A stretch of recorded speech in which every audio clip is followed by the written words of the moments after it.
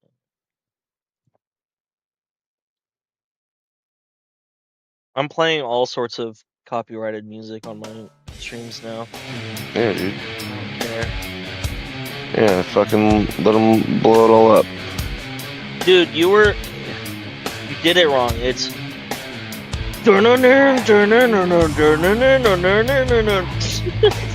You're right. I'm a fucking idiot.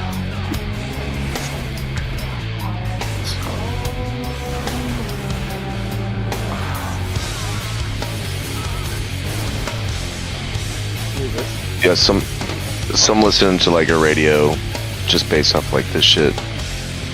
It's got like Linkin Park, System of the Down, fucking early 2000s, late 90s, fucking like that alternative, like the evolution of grunge. Nirvana? No fucking Nirvana. Nirvana is not fucking new metal. It's the He's not new metal, but No, I like to think it's the evolution of grunge into the 2000s. Like this is what it became. This fucking reminds me of the band Samurai from Cyberpunk. Oh yeah, fucking for sure. All the distortion and shit. Yeah. Yeah, fuck yeah. I like this planet already. This is fucking cool. I'm not gonna put it down because I'm not sure if our audio is lower than the music.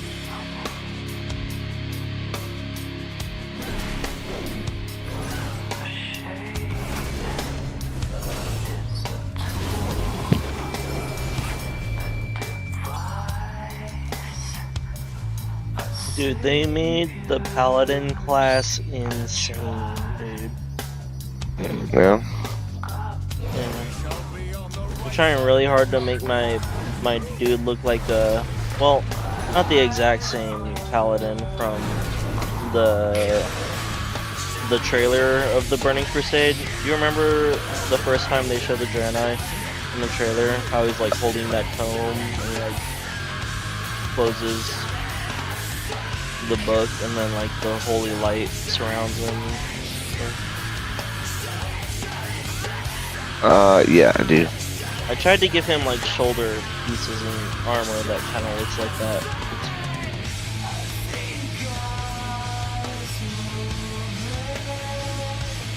I feel like I really need to listen to this song, dude. What song? My Own Shove Summer. It? Oh yeah.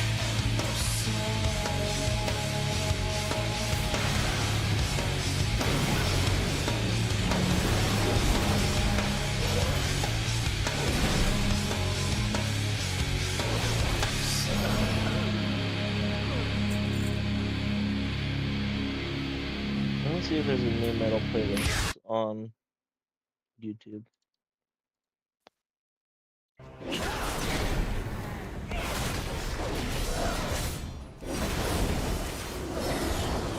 Oh, this fucking thing's so good for solo. I just carry around a supply pack and I have an automatic turret, dude. I do not like the way it drives though. I'm okay with this song. Limp Bizkit.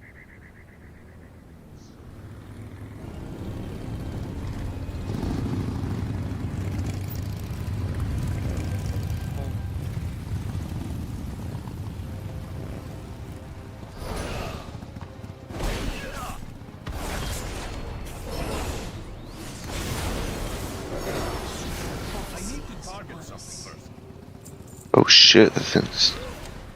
my turret's just on.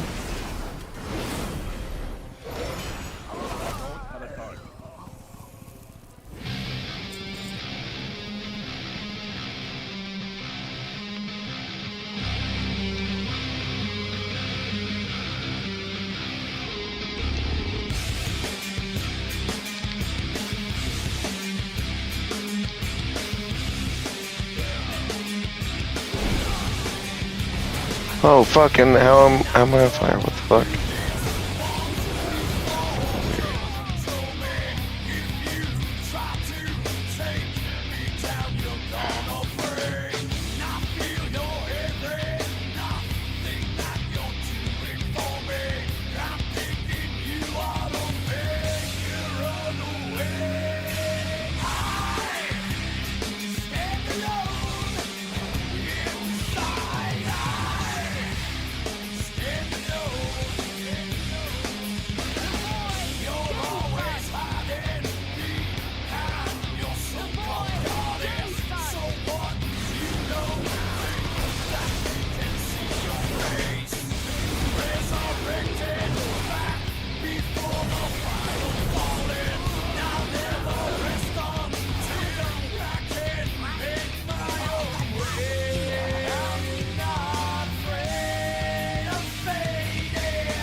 Dude, I watched a video today on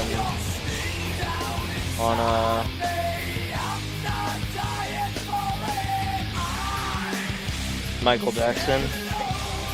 And he tried to warn the world about the corruption and craziness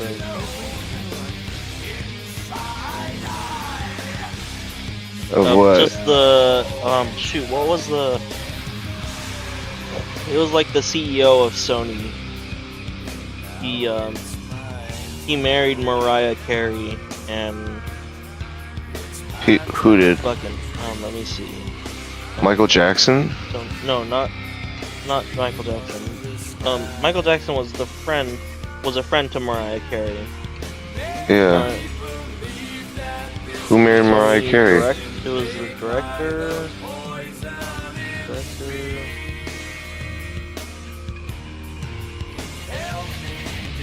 Okay, cut this part.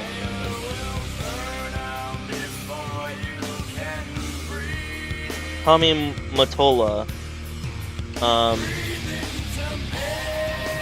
So basically, he was trying to expose the evil with Tommy Mottola, who was like super close with Jeffrey Epstein, and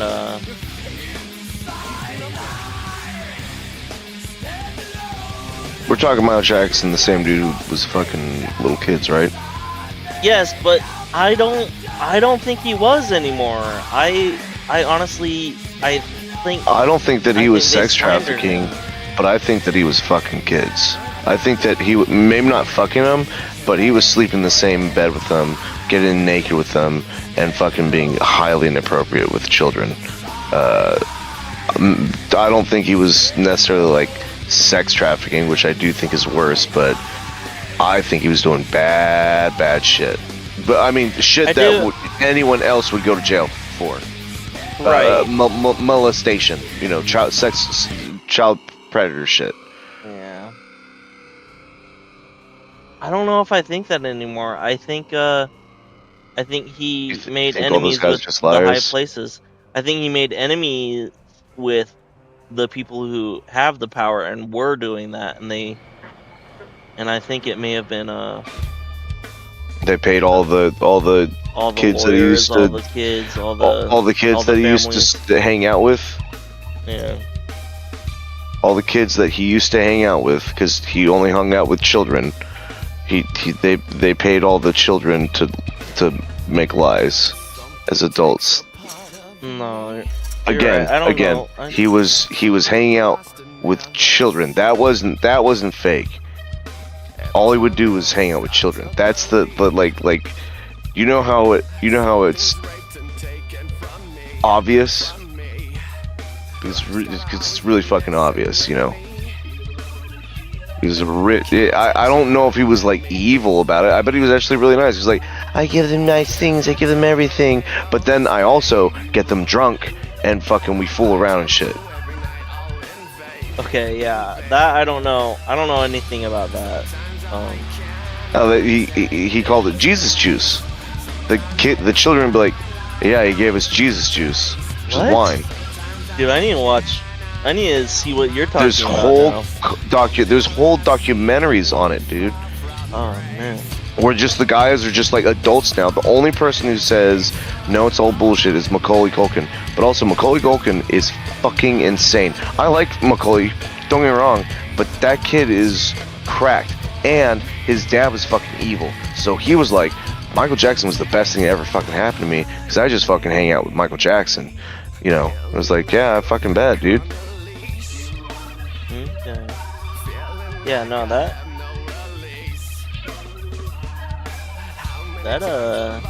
makes sense.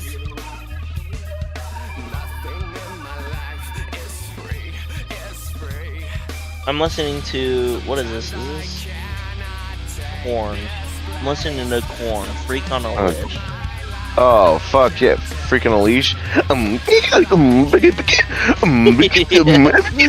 Yeah, man. Yeah, I'm hoping dude. some Linkin Park comes up on this. Oh yeah, fucking for sure. I haven't listened to Linkin Park in so long.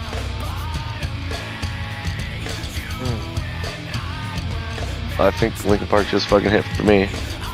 Yeah, yeah. Linkin Park just jumped on. Nice.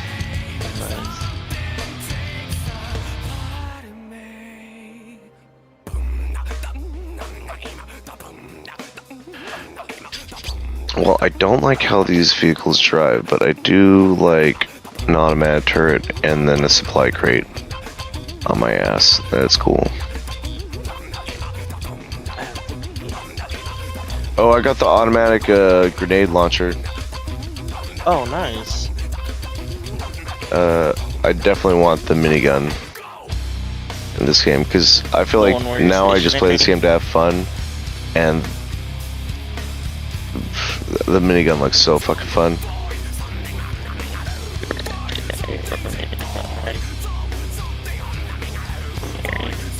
But I have to grind hard for that.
would you consider System of a Down New metal? Yeah. Some of their music, yes. And I think they are classified. I mean, System of a Down plays on new metal stuff, but I think that I don't know. I guess I so. wouldn't consider new metal. They're just Metal, but Metal, I think yeah. that's wrong. I think that that's just what we called it because we didn't know any better. okay. They were on the verge of new metal. Yeah, whatever new metal is, they definitely are it.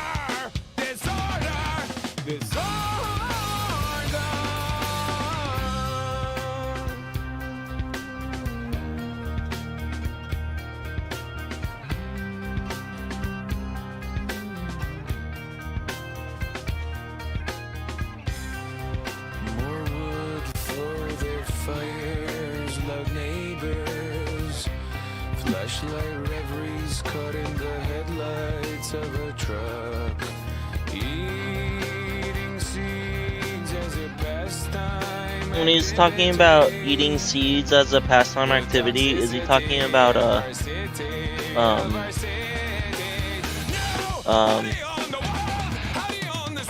it's a spice, the thing that I tried to swallow and had a horrible bad day. I remember I called you. It's like a over-the-counter spice. Morning glory. I said nutmeg. Nutmeg, yeah, not nutmeg, but I mean, Yeah, that's what I morning did. glory seeds? Nutmeg. He's talking about morning glory seeds. No, I don't know what he's talking about. It's some. I assume it's a metaphor for something. But yeah, nutmeg was no fun.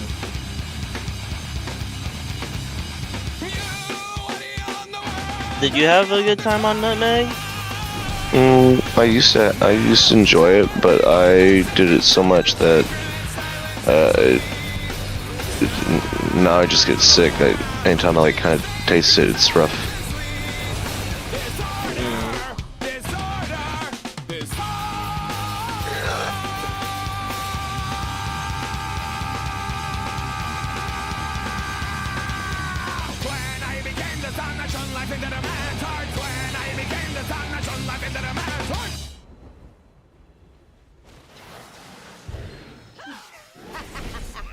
So easily fooled.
Fucking Papa Roach. Oh, I love Papa Roach. He does the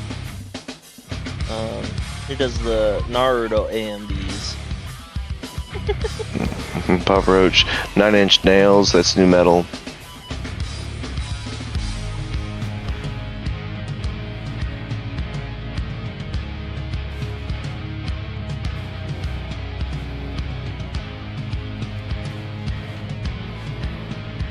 Dude, flying is really good in World of Warcraft now, dude. Oh. Ever since Dragonflight, they updated the flying, and it's so good. Did you think it was bad before? I didn't know how good it could be, is what I'll say. You mean Dragonflight flying, or like just flying in general? Flying in general. No, I mean, just so, I used to, auto fly and auto run. I would just hit the number lock, key, and I would just auto fly all around the map and like, kind of go based on where. I remember the most I ever flew in this game was when I was leveling up my archaeology in Cataclysm, and I would fly all around Azeroth, and I had the 310% movement speed flying mount. It was normal. Oh, shit. But this flying, you can your flying mount, your mount has abilities to like Cool. like fly and dive and do really like speed up its maneuvers and stuff. It's pretty cool.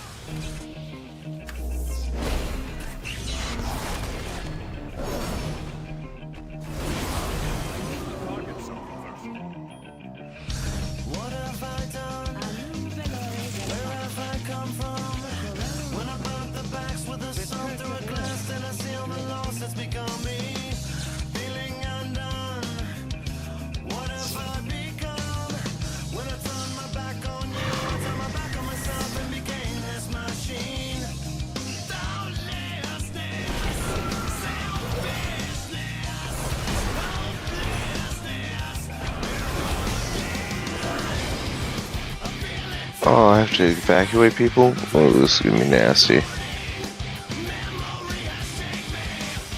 Fall down your neck. Don't have a Mac. Should have Oh, gone I'm with supposed Select A. What the fuck am I supposed to do? Do I just push the button? No, there's gotta be a console or a PC around here.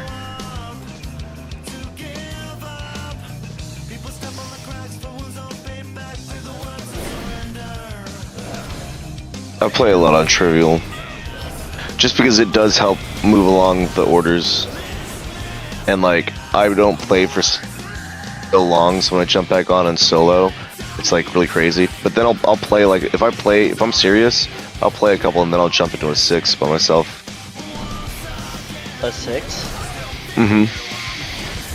Oh, like a 6 difficulty. Dude. Yeah. By yourself, bro. Yeah, I play typically pretty smart. Like I even have a stealth build. You can handle a 6 build. on your own? With a stealth build, yes. Okay.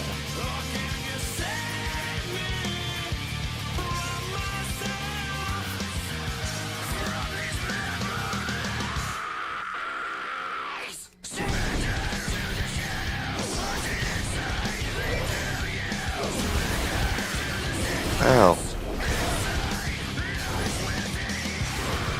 So I played this game enough to where like that's a silly thing about this game is you have to play it a lot to like get acquisitions, like good like kits and builds. Like I'm fighting all these vote lists and they keep fucking just pouring all over me. But I have like tons of machine guns, Gatling guns. I have the stalwart. I have a flamer on my side, and I have my teleporter. So if one hits me, I'm just like blink, and I'm like completely away. The void backpack that lets you teleport.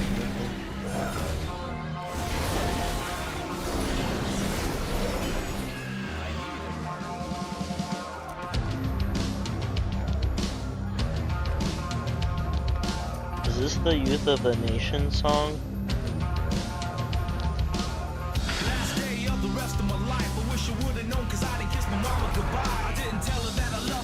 Ow.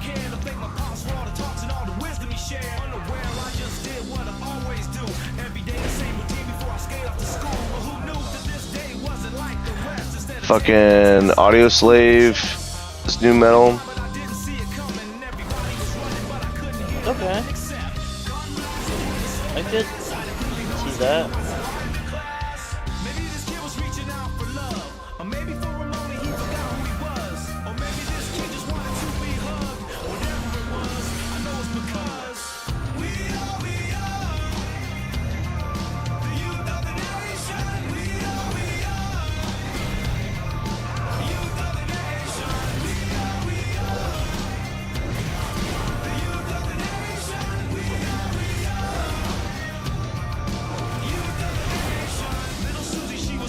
People, I just opened up a whole area for you while you're running right into them. Oh my god.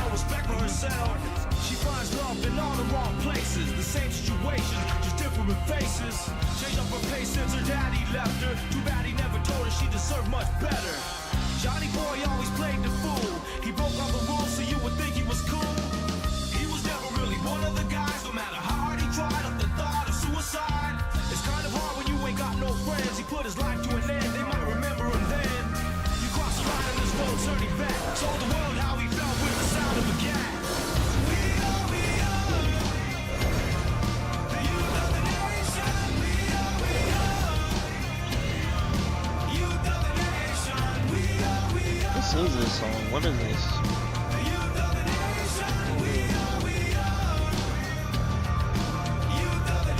POD, Youth of the Nation? That's... What does POD stand for? Do you know? Do you know POD? I used to listen to the song a lot when I was a kid.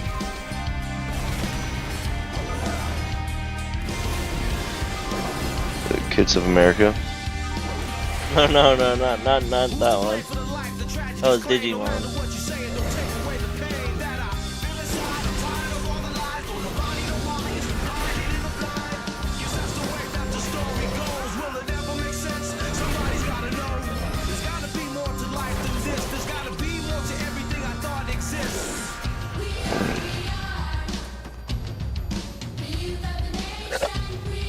Damn, my own fucking car gunned me down.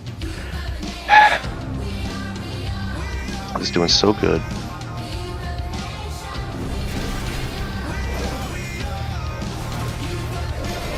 Dude, I like Helldivers, but my fucking heart rate goes up so much playing that game. I have to play that game with my feet down on the ground.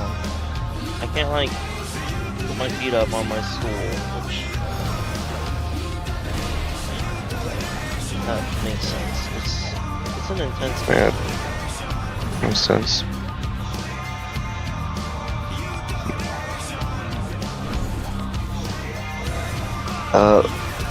Oh fuck, I'm dead. I thought I had my fucking jump pack or anything. I don't have a target.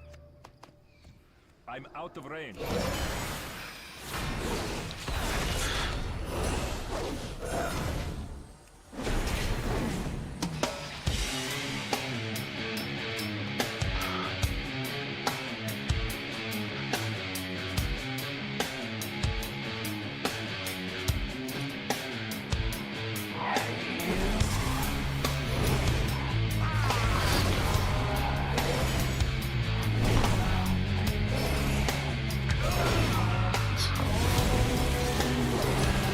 Dude, I can't believe Oliver Tree Pass away. I can. You can? Yeah, super believable. Artists die a lot in helicopter things, and he was a little wild. I think, I don't think anything against him. No, I don't think I also think that he's the one who jumped from the plane. Or the helicopter. Wait, someone jumped from the helicopter? Yeah, someone jumped while it was falling. Oh my god, they're all here. God damn it. Fuck, all these guys are gonna die. What? I'm getting swarmed right now? Dude, this is bullshit.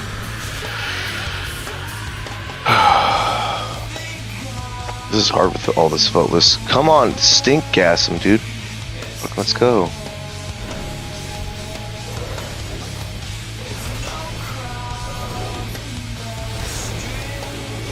Dude, I mean, if the helicopter is crashing...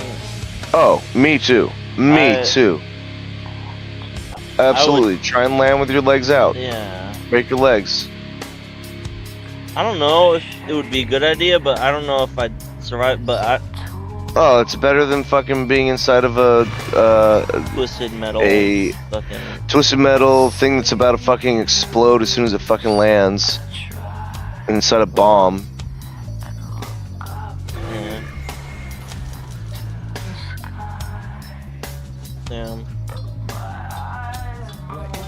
I mean, we lost a real one, dude. I really fucking... I thought he was a loved his dickhead music. a lot, but I did really like him, and I think he just played hard. I think he was a dickhead sometimes to his friends. Not that that had any contribution to his death, No, of course. but I wasn't like, oh, he was amazing. I was like, I enjoyed his music. Yeah, no, it's more of like a musical impact on me. Like, his songs were always epic. I would never skip his songs whenever they come on. I'd be like, yeah, dude, I'm recommended this song. This is a good song. I hope his family gets something, because they were really, really good about contacting legal as soon as he died to pull his name off of the platinum. What's it called? Your agent? Because the agency, because when people die, they blow up, right? And so the agency was about to lock down. Typically, what happens is agencies lock down and they make just gobs of fucking money and give nothing to anyone, and then they do whatever they want. They get all creative licenses and they lock out the family members and all this and that. So the family got right on it. But Oliver Tree's already put in his will that no one from his family will get anything from him. That's like a big thing that he had just been. Lee, guys, stop running right into him, and stop running into my bullets. I'm firing a hose of bullets right. So fucking retarded.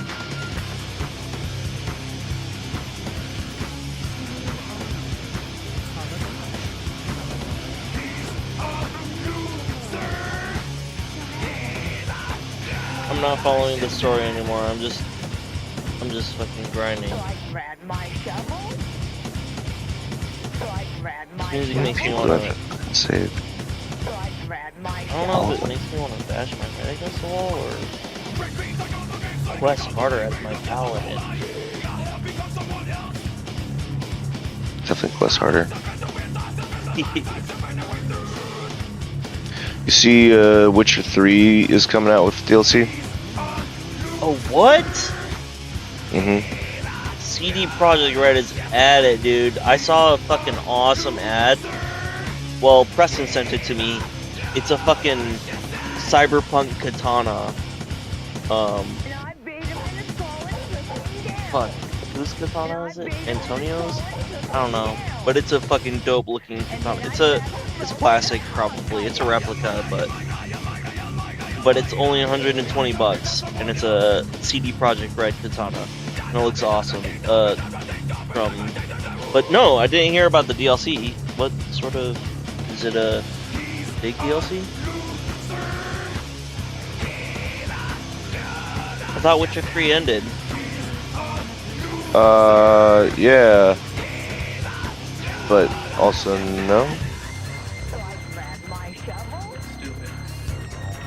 So I grabbed my shovel. Stupid. So I grabbed my shovel. Stupid.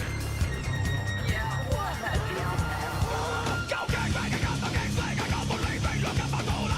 Guys, stop going right. Whatever, guys. Do the best you can.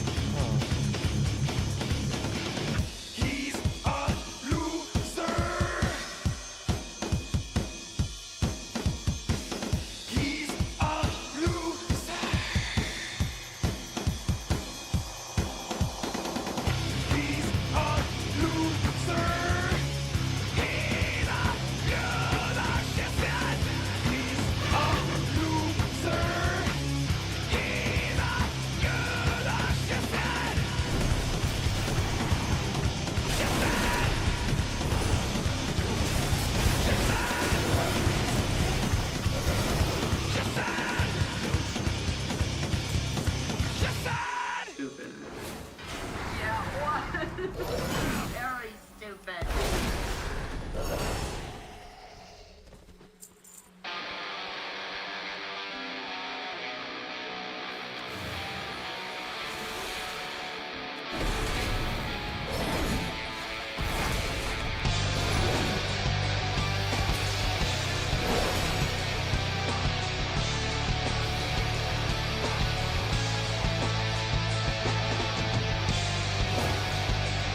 I used to listen to so much Creepcast and play fucking this game, Helldivers. Helldivers on with Creepcast on Mm-hmm. Spotify. Yeah. But then Wendy Goon opened his mouth and wouldn't stop.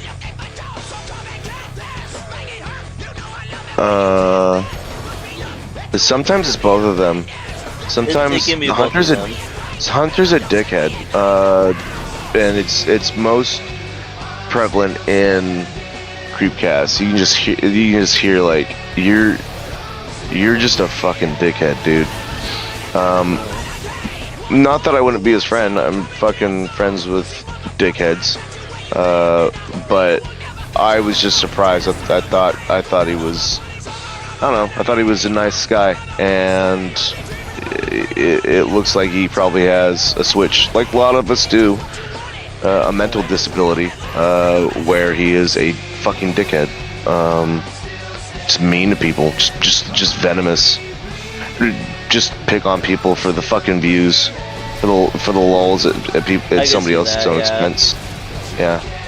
Just I'm gonna put you down. I'm gonna put you down. I'm the big fucking man. And it's like when he's not doing that, he's fucking great. I love when he's just fucking telling a story, doing his funny fucking shit, being a fucking kills it. Yeah, it's super fucking funny. I have to say, I love them both, and I love Creepcast, but I have to say, I think Wendy Goon gets off track more than I feel like Wendy Goon gets off track and off story and off theme for what is being said, and I think he fucking cuts the mood. He cuts the far mood more often. Meat, yes, and I think Papa Meat responds to that. I think Hunter responds to that. Dude, my favorite story I've listened to them was they told me I was nothing but a dog. And Wendigoon does go off on a fucking tangent about Lakia, and then later, like in the middle of the fucking story, his wife walks in and is like, "Oh, show your fucking tattoo." And it's like, I'm listening to you right now, and it's like 3 minutes of him yakking. But at the same time, like, Wendigoon's like going deep into this fucking like heavy backstory, and then Hunter's just like, those fucking lips, and he was making fun of him like 3 stories before about his big fucking lips. He's like, I'm still looking at those fucking lips, and he's like, you're being mean. He's like, are you still on that? He's like, we just got to move on. Like, cause he was embarrassed. He was like, I don't even know what I'm saying. Wendigoon caught him, was like, you're just being a dickhead to me right now. And he was like, we just got to move on. I'm not gonna admit that I'm being a fucking dickhead. Dude, honestly, I feel bad. You told me to watch that one, and I still haven't watched it. I totally forgot. Oh yeah. They But told it's me a I'm good one? nothing but a dog. Oh, it's my favorite fucking short. Because of them talking. First off, I would watch it maybe once through with them, just so you can like hear. Because Hunter, when Hunter does his things, it's so fucking good, dude. But then another lady does a read through it on YouTube, and I think it's unfortunately not because she does a bad job. It's just she doesn't do Hunter's fucking voice for certain characters. But unfortunately, it's better because she fucking just reads the goddamn story. She's not fucking about. Yeah. I It's like respect that. it's like maybe 18, maybe 30 minutes as opposed to a fucking hour because they're farting around.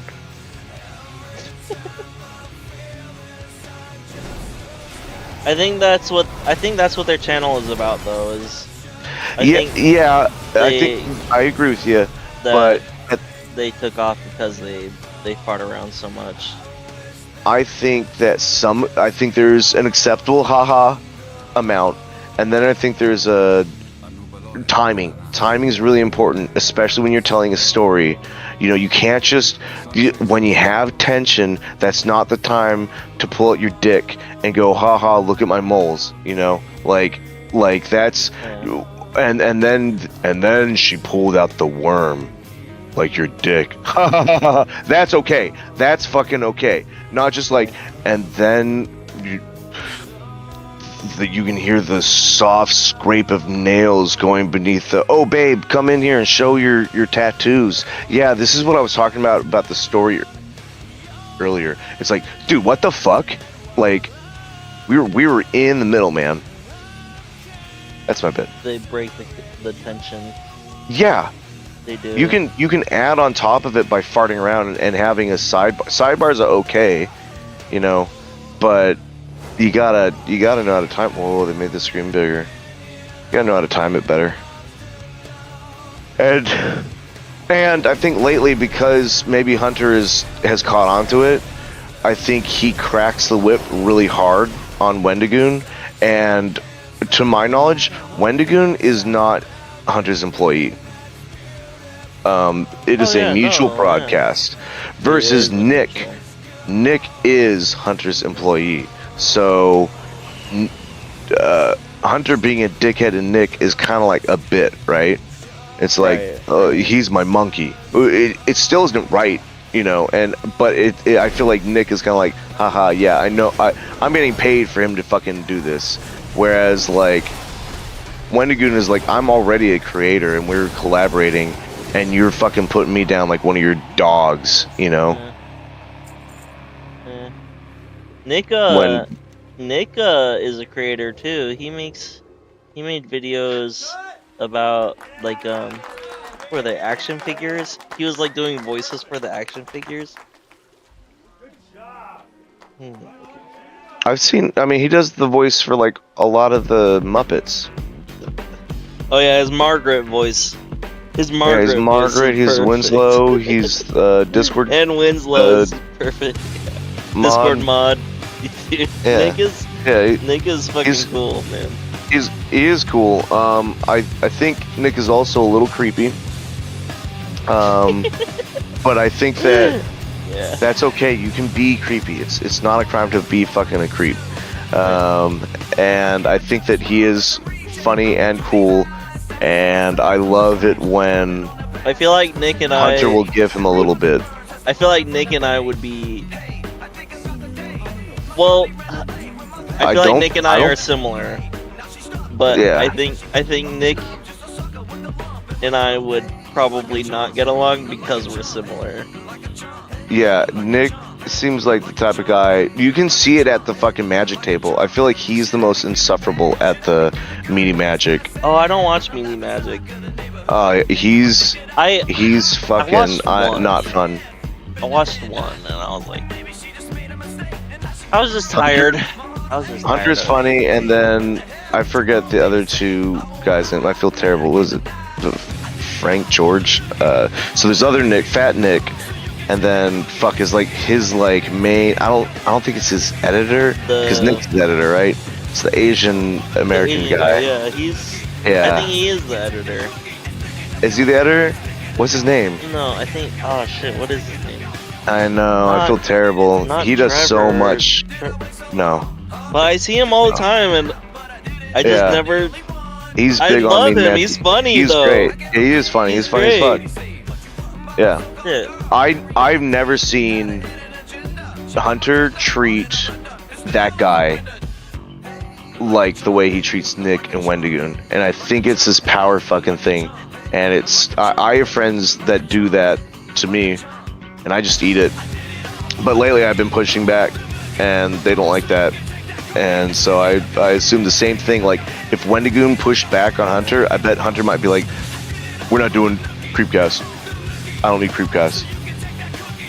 Yeah, he could do it himself. Yeah.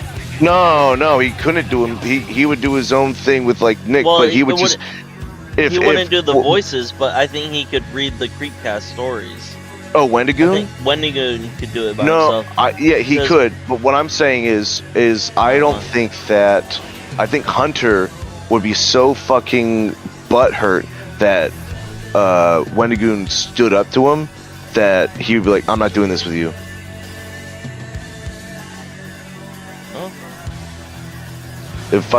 If Wendigoon clapped back, I think he would have such insecurities that he'd be like, I'm not playing with you anymore, because I'm the only one that can shit on people. You can't shit on me. Yeah. I don't know how I can fucking determine what would happen with drama, and I don't like. No one is ever watching this stream, but we are talking about YouTubers while on YouTube. Now, all I would say is, I fucking hope they do watch this shit, dude. Stop being a dickhead, Hunter. Like, you or at least be a dickhead within your margin. You know, I feel like you go outside of it, and it's just like, Jesus Christ, man, you're just being a bully.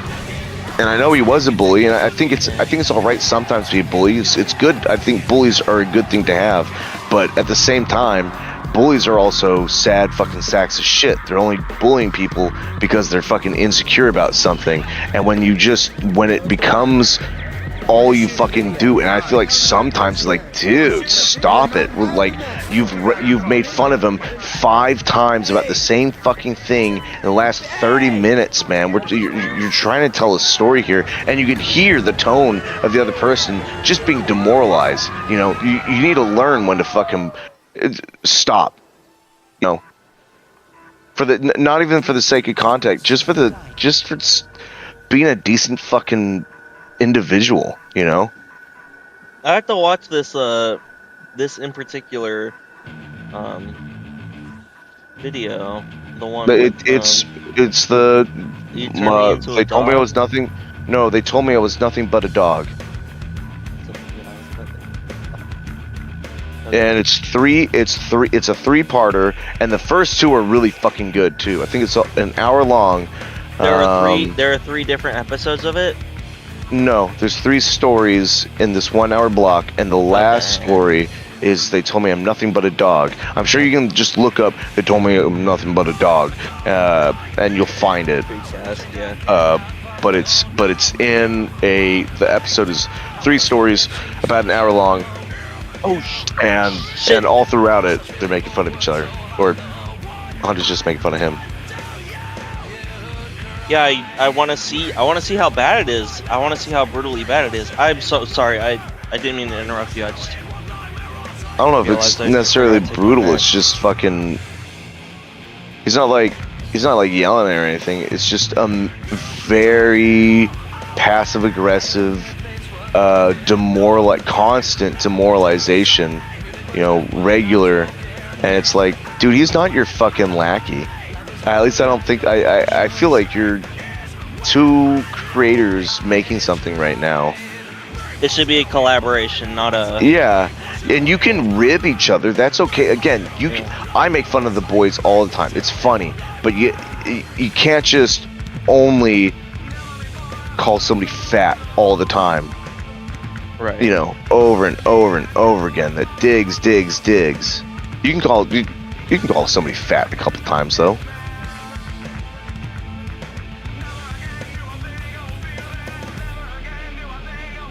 Yeah, all those cheese puffs. Absolutely. There's a line. I like Nick's stories. I think they're fun, and I like Nick and Hunter's fucking banter. I like to imagine I'd be cool with the table with Nick, but the way he talks, and the way Nick talks about other people, and how he holds himself at a magic table, I don't think so, dude. I think that guy. Yeah, Nick judges schizophrenics. That's not cool, man. You can fucking judge whoever you want. We're all humans.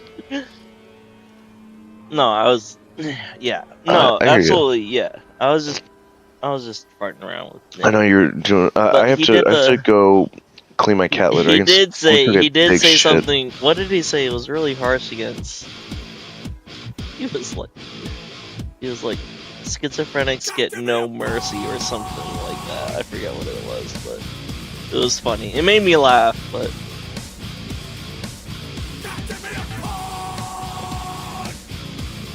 Dude, I was dealing with a lady having a psychotic break. She was on meth, but she was just like, look, I'm having a spiritual fucking break. Do any of you guys fucking spiritual? Probably fucking not. Everyone was just like, hey, it's okay. And I was like, dude, I can't talk to this person right now. I was like, she was like, I'm being possessed by a demon. Do you guys understand that? And I was like, it's okay.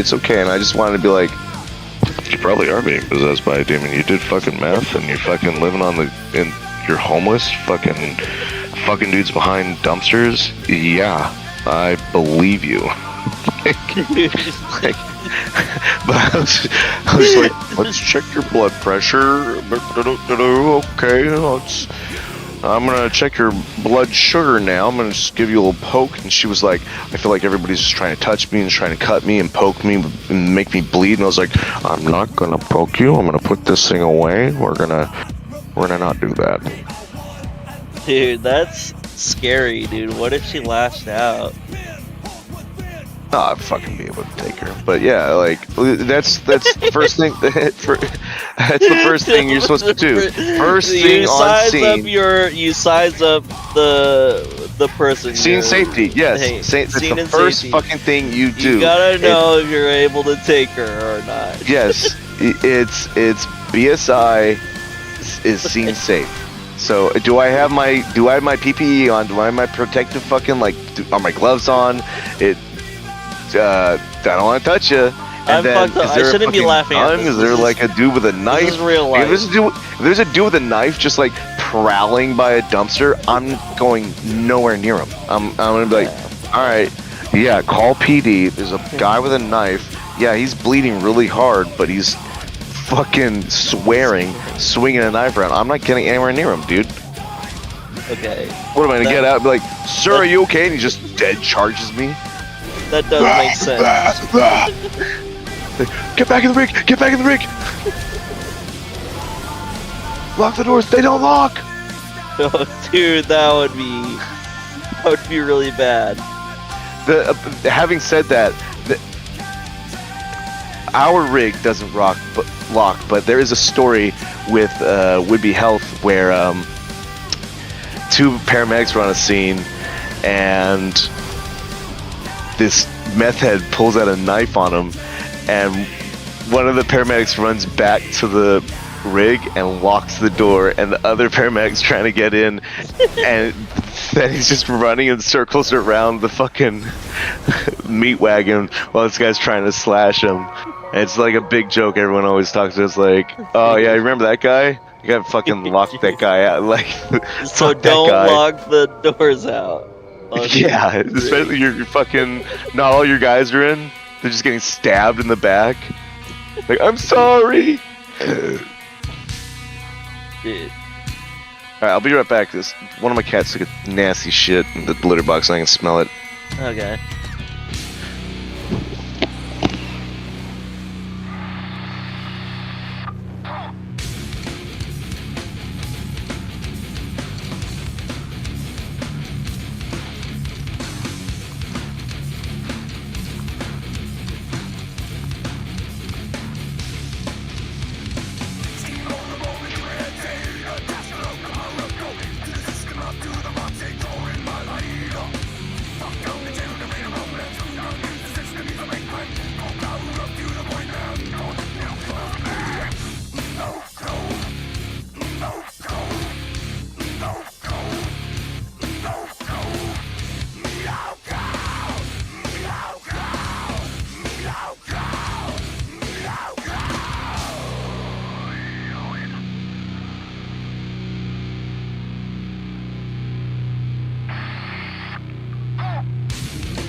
That's how I eat poop. How can you tell? She doesn't cover it. She just poops right on top and scratches the sides and then runs away. Fucking retard. Bad Mike.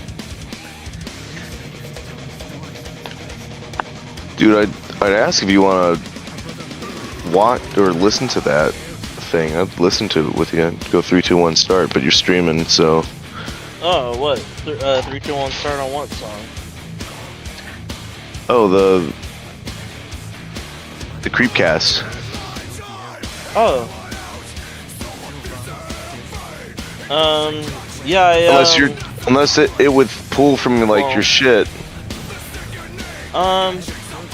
You know, If you'd rather music stream. is a little easier to play in game with, but I was totally listening to. I watched his video on Bingo while playing. So I mean, I've Yeah. never. That's not true. I've watched maybe one Creepcast just sitting there, but I was cooking. Like, it seems so fucking boring to like just listen to them, watch them I fall talk asleep back to and them. forth. I fall asleep to them. Yeah, I play video games. I play Helldivers with them in the background. I listen to the Left Right game. I will absolutely. This is Let's win Hell games. psychosocial. You I enjoy will- it. Not, but I would look up. They told me I was nothing but a dog. I'm gonna do that right now. Do you I'll want look up to which 3 one to that 1? is. Yeah, I'll look it up too. Oh, maybe I can do it off my phone. This Helldivers is fucking stupid. Because Helldivers always has to be online, so the second you go Oh, to the shit. Spotify ad, it drops. What is it? Is it called Rat King? Oh yeah, it is. It's Yep. called Rat King. Yeah. Bean? Yeah, let's finish off Okay, with the I am in. I'm an hour and 18 minutes into it. I probably passed out and turned it Oh, off. you're probably right at. It told me nothing but a dog. Okay. You want to listen to Let the whole me. thing or? Well, Oh we can yeah, it try and just was. listen Yeah, to. yeah, I was right at. I was right at it. Story starts 1 118. hour and 17 minutes and yeah. Creepcast. Rat Came Boom.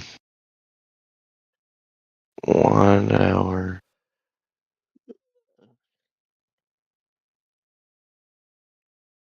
1 hour and 18. Yeah.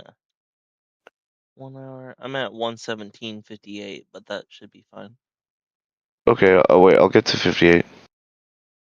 117:58. Uh-huh. Okay. You're on Spotify? Okay, yeah. All right. I'm ready whenever you are. Alright.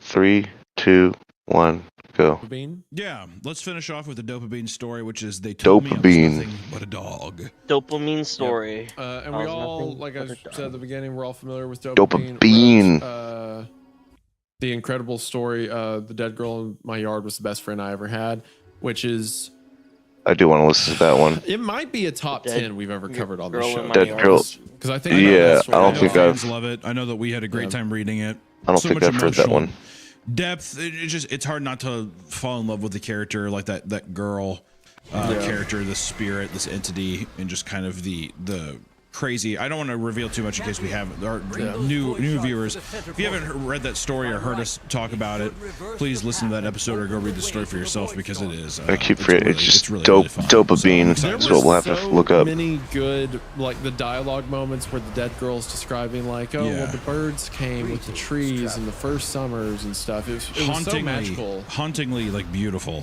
like tragic. Yeah, in my head, it takes up the same real estate as things like Chronicles of Narnia and Where the Wild Things Are. Like it's like a child's almost imagination of this world they were on, but it has such a like a undertone of death. I mean, she's a dead girl, but also with a sick brother or sick mother and stuff like that. Like, Logan, I love you.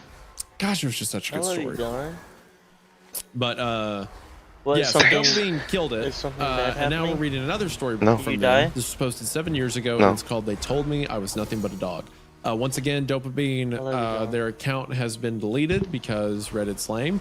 But we're going to link their Substack, and we're going to link the subreddit for the North American.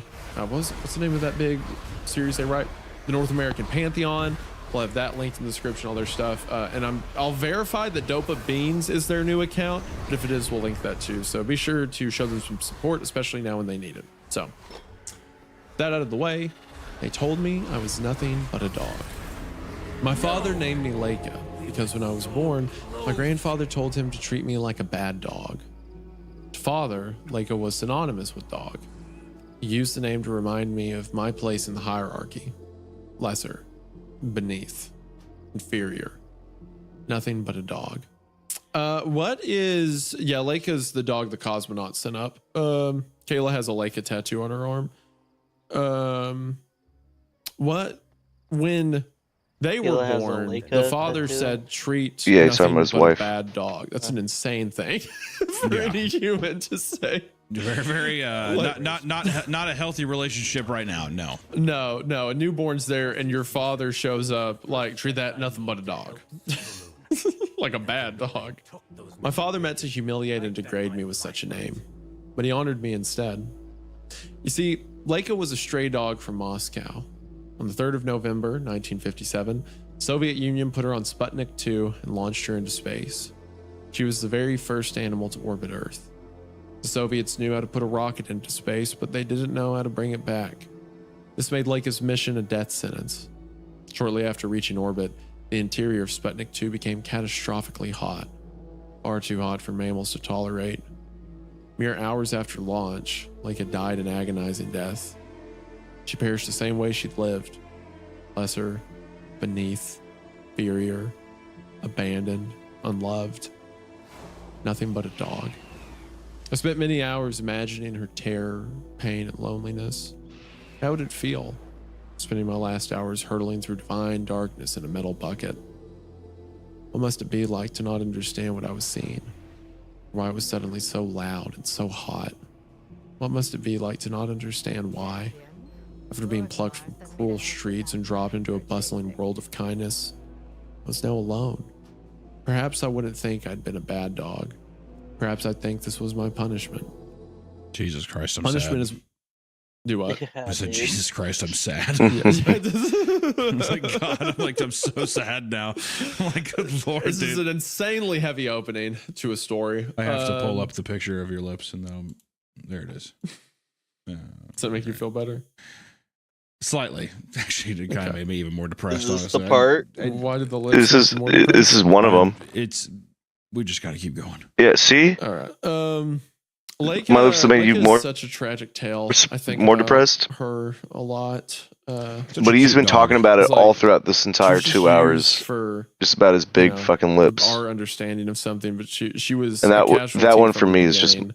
And that had to be so final straw. scary for little dog. Didn't know Yes. what was going on. She's a little dog. Tragic. Yeah. That made you feel better, right? Me saying that just now. No, I was like, yeah, I'm in a good fucking headspace. I'm sure everybody too is just like now just sitting here quietly thinking about existentialism and stuff. It's pretty fun. Do you know the song Holland 1945? I love that one. Yeah, that's my favorite song. I'm not crazy about Neutral Milk Hotel, but I love that song. But I see people attribute the end of the chorus to her all the time, where it's like, and now she rides a comet's flame and never coming back again. The world seems better from a star, right down from where you are. Yeah, I see all this stuff. It'll be like Kayla's tattoo is Leica, the dog with an astronaut helmet on her. It's a sweet. What I like about Leica so much is it was such a tragic moment, and it's such a terrible thing in history where it's like let's just kill things, let's just ruin creation for our understanding of it. Which I understand, like disease research stuff like that. There's a so greater much purpose worse using it. shit than But in Leica's Leica. case, it really Leica's was sad, just don't for get me our wrong, knowledge, but for like our getting to know something. get off Some it, dude. life was lost, and it's tragic. But now there's this reinvigoration of her where people see her as kind of a symbol of tragedy and what was lost, and because of that, they make her beautiful. There's drawings of dogs with helmets and floating through space and on comets and stuff like that. Leica was the astronaut dog. I don't know. Yeah, I like first seeing the dog in art, space. like the beauty First, that I comes think out of it, mammal in though. space. Mhm. Now you're in a good headspace. now you're really ready to go. Punishment is my mother tongue. I know what it was like to be punished for transgressions I cannot remember or understand. To be hurt so badly, my heart rate triples, my mind flies out the window and soars into the stars. Retracing Leica's doomed flight while my husk squirms and weeps on the floor of a dirty house 68 miles below. Even so, I adapted to punishment. As I said, it eventually becomes a language. Given enough time, anyone can learn a language. What I could not adapt to was fear. As a child, I was afraid of everything. You see, in the deepest, most forgotten parts of the world, there are things that most people cannot believe and even fewer would understand. Old ways, old things, old truths, and old monsters. Monsters like my father and my grandfather. How can I describe this in a way you will believe? Maybe I can't. Maybe I shouldn't try. So instead, I'll describe my grandfather. He was called Pavel. By the time I turned 9, he had gone through 6 bodies. By this, I mean he inhabited them, using a variant of blood magic perfected by my forebears across many centuries. He leapt from body to body. Okay. He was not a spirit. He had a corporeal body of his own, twisted, monstrous thing covered in scars and hard, glittering skin, a body that could shrink to the size of a garden snake or expand to the size of a house. But for all its marvels, its body was weak. Sunlight burned its eyes and blistered its flesh, so it entered other bodies, like a hand inside a puppet, and wore them until they rotted away. I'll never forget the sight of him, of many hymns, in different bodies, his flesh degraded and fell away in wet, discolored strings, or the way his eyes, hard, round, yellow eyes, blended deep within their stolen sockets. Grandfather preferred the bodies of men, but sometimes chose women or children. Once he even wore the body of my mother. I was very young then, perhaps 3, and the sight of her familiar form standing before the fire sent me into such transports of joy that I bawled from sheer ecstasy. Yes, Kayla just stepped in. We're talking about Leica the dog, actually. This episode, can you show your tattoo? Hold it up. Yeah. Right. Look at that. He got a little helmet. He's wearing the helmet. Yeah, thanks, He's up in man. space. Oh, Leica. Okay, thank you. Then she turned around, and in her bruised sockets, I saw my grandfather's eyes. Flat, glittering yellow, like rotted gold. I reared back, screaming. My father, who had been stroking a pair of old baby shoes, looked at me with contempt so deep it scorched my heart. Shut up, dog! I cringed. This was a mistake. His contempt exploded into disgust. He shot out of his chair and stomped upon me. Dirty, squirmy pain exploded across my abdomen. I hobbled away, whimpering, and hid under the stairs. I lay there alone for many hours. Eventually, my mind left my body and soared into the sky, a reverse dive into a sea of stars. I drifted away, dreaming of diamond-colored constellations and red nebula. At my side was a curly-tailed dog with a striped face, my namesake, Leica. Aw. Gosh. That made me really sad, the idea of an abused kid thinking about being in the stars with Leica. It's really... I remember that. Yeah, I didn't know about Leica the dog. About how Leica I mean, is up in space and that kind of is serves kind as of like a that is a reference cool figure tattoo. almost for like Wait, all what he's saying astronauts right and now? animals lost in space. He's saying that Leica's like Leica the Karen Guardian, Leica the guide. Man, Like for people who Karen. die Gosh, in that's space. sad. Yeah, It's so rough to read about kids. Yeah. Charon. Oh, No, and the Karen. story handles it. Chiron, really yeah, well. yeah. It's like part of it, and it feels Yeah, very people say like respectful and, when you die in understands the weight of space, the subject matter, but still. they imagine that Phew. Leica guides the lost souls. Oh. Also, why would you, I do as like a that. grandfather, I like possess your that. son's I like that a wife, lot. or at least your son's Yeah, me like, too. concubine? I don't know. It's very odd. Doesn't that seem like some weird incest stuff would happen? Yeah, that seems weird. That seems very, or just to know. What if right now, Hunter, you Allison was like, "Hey, yesterday I was your dad." I'd probably kill myself. That's the only option, right? Like Which I mean, to be fair, he is like a fucking immortal blood wizard or whatever. So who knows? Who knows what in the mind of a blood wizard, Twilight vampire, sparkling guy would do? That's true. Who knows? When I woke, I felt her, furry and warm, chest rising and falling under my hand. I opened my eyes. For just an instant, I saw her in the shadows. Then she shrank away, sinking into the ground. I tried to grab her, but the floor swallowed her. My fingers closed on cold, hard floorboards. I covered my eyes and wept. Several months later, grandfather within mother gave birth to a child. Okay, see? Like, that's weird, right? It's a little... Hey, son, I possessed your wife while she gave birth to your child. I hope that's all right. treat your kid like a dog and come over here and have sex with me. Treat your kid like a dog and let me birth Dude, this my is kind of grandchild. a slash dog trippy child. story. I'm pregnant. Oh with yeah, your it's baby. one of my favorites. Yeah, this guy's a freak. If not my favorite. Aside from being like a multi-dimensional spirit demon or whatever, he's just weird. A baby boy with yellow eyes and my father's curly black hair. Mere minutes after the birth, father picked up the baby and took him outside. He returned an hour later, empty-handed. Spurred by horror, I immediately ran out into the night. The cold was brutal, but once invigorating and exhausting. I searched until I found the baby, whimpering weakly beside a snowdrift. He was still covered in birth blood. I named him Alexander and brought him home. When I walked in, father immediately slapped me. I reeled back as stars rocketed across my vision. Never! He hissed, contempt dripping from every syllable. Never disobey me again.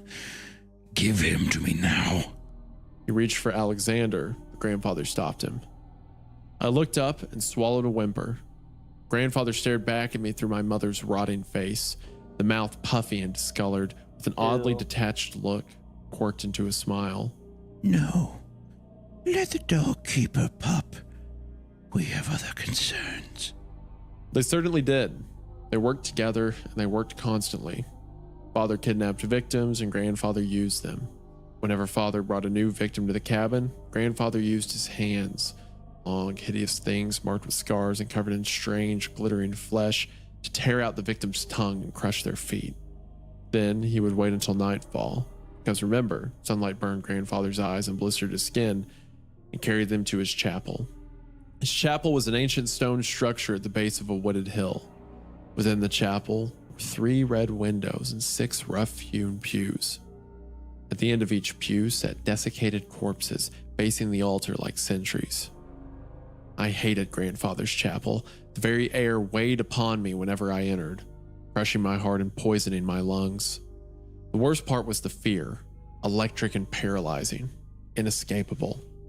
Luckily, I was just a dog. Dogs do not spend much time inside chapels. But dogs hear screams, even screams from far away, echoing down forested mountains long into the night. Grandfather did not often leave his chapel, but when he did, it was always in the wee hours of the morning. I know this because my father and I were required to hold vigil until he walked through our door. Whenever grandfather came back from his chapel, he looked human again. Smooth skin, wide smile, good proportions. Sometimes he looked a bit like father. Sometimes he looked like his victim. It was as incomprehensible to me as outer space would have been to Leica. The stream of grandfather's victims never ended. Vagrants, the elderly, the travelers, orphans fleeing violence. There were so many. So many. You think that maybe it's saying that that was a good stretch. Pop something. You think that it's saying Did they put sound effects to that? that this isn't actually a grandfather? Yeah. This is like a demon or something that the father invited in years ago, and I was just kind of worshiping. It seems. I mean, it's got to be something like that. I mean, I'm still wondering why this motherfucker even had a kid. Like, why even have? Why keep one? Why keep one? The only thing I'm thinking is that if during the man's, when he was with his wife during the pregnancy, they had the kid, and then between that moment and when the kid was born, he had made some deal with some kind of monster to where then the monster was just like, yeah, you got to treat that thing like a fucking dog or whatever. You know, Or- otherwise, why would it be this generational thing?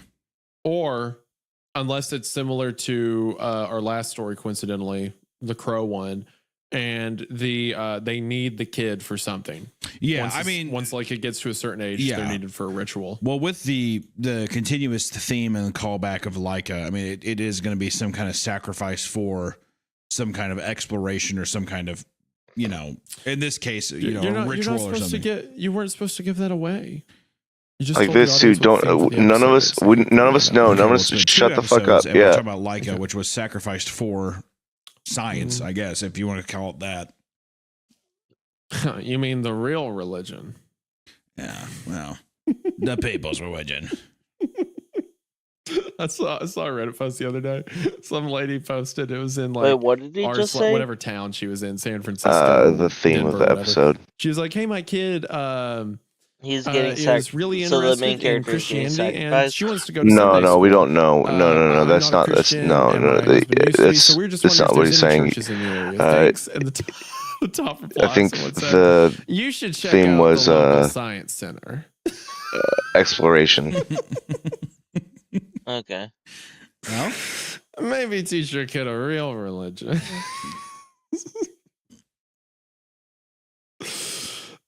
Anyway, if it weren't for Alexander, I would have withered into nothing. He was more than a brother to me. For all intents and purposes, he was my son. Neither father nor grandfather cared for him. Didn't even feed or clothe him. I had to feed and dress him with what little I had. Despite my best efforts, he never learned to speak. That isn't to say he couldn't communicate. He could, with gestures and facial expressions and nonsense syllables. The language eluded him. But it was all right. He grew into a sweet, curious boy with freckles and long, delicate hands. Over time, his terrible yellow eyes mellowed to a clear, bright green. He was my life. He was my heart. But he wasn't enough. One night, as a little girl's screams came shrieking down the mountain from grandfather's chapel, I finally went to my father. I lay prostrate at his feet, which is how he taught me to approach him. The wooden floor was rough and painfully cold under my fingers. why, Father? Why do you do this? He sat in his chair watching the fire. In his hands, he held a pair of white baby shoes. Because your grandfather and I must live, little dog. Will I have to do this to live? Yes. Then I don't want to live. I understand. He said, his grip tightened on the shoes. But you do not have a choice. I choked back a sob and waited for the dismissal. I could not come to him without crawling, and I could not leave until he told me so. Instead, he said, Stand up, Leica. Hearing my name was like being doused in ice water. I never used it. By that point, in fact, I'd almost forgotten I had a name. I said stand up, Leica. It was a struggle to obey. Fear made my bones rubbery and my muscles weak. Father held out the baby shoes. What do you see? Shoes? Old baby shoes? Those shoes belong to my sister Alexandra. I loved her more than anything. More than life, more than my parents, more than your mother, more than you. She was my heart. I watched him. The firelight threw his face into relief, creating crevices out of wrinkles. His curly black hair shifted like smoke, and his long, sharp nose looked strange and monstrous. Paralytic electricity swarmed my skin, so much like the chapel that I could have wept. On my 12th birthday, your grandfather boiled a pot of oil and called Alexandra to him. She and I were going to pick wildflowers later, so she dressed in her finest clothes. A blue dress and white shoes. These shoes. Father did not speak for a very long while. She was my heart. He finally repeated. When my heart broke, I broke it. It made me like grandfather. Someday I will be just like him. I will live forever. You will too. That night I had a nightmare of a little girl with sunken yellow eyes melting into blisters as my mother's rotted body doused her with boiling oil. I woke screaming. Moonlight streamed through the window, drenching my room in celestial silver. My heart thumped so wildly that I could see my nightshirt moving. I wanted to escape. I wanted it to escape too, because without it I would die. When I was dead, I could sail the stars with the other Leica. Small, warm hands touched my face. I turned, expecting Alexander. Instead, I saw my nightmare. Great inflamed blisters bubbled and burst, sending rivulets of pus down her tiny, raw face. The skin around its mouth had burned away, leaving neat rows of milk teeth fully exposed. Burned scalp and dull bone glinted through black, curly hair. The blue dress clung to her body. Oil dripped from them, soaking my blanket. Don't cry. She whispered. Alexander stirred between us. Get out. The girl's blistered chin quivered. But you made me come here. Please let me sleep. All right. I whispered, because I did not know what else to say. The girl burrowed under my blanket. I watched, aghast, as she threw a bony, burnt arm across Alexander and drifted to sleep. That night, I did not sail the stars with Laika. Instead, I sat awake, watching the apparition with mingled excitement and fear. Just before dawn, my door creaked open. I tried to shield the girl as my father stepped into the room. What is that? Please. Please don't. The girl shifted and, incredibly, began to shrink. Her body flattened into nothing, leaving her dress crumpled on the floor. That sank away too, leaving the cold, empty floor in its wake. What was that? I saw it in my sleep. Her! Her, not it! I saw her in my sleep. When I woke up, she was here. Sweat gleamed on Father's skin, reminding me of stars. Get dressed. You must see your grandfather immediately. Fell to my hands and knees and crawled to him. No! Stand up! Bring the boy. Because they did that, I imagine now that it's time for their turn where they have to sacrifice Alexander. The Laika's gonna have to sacrifice Alexander. Yeah. Alexander wept angrily when I picked him up. I ignored him and followed Father into the dark forest. The full glory of early spring bathed the landscape.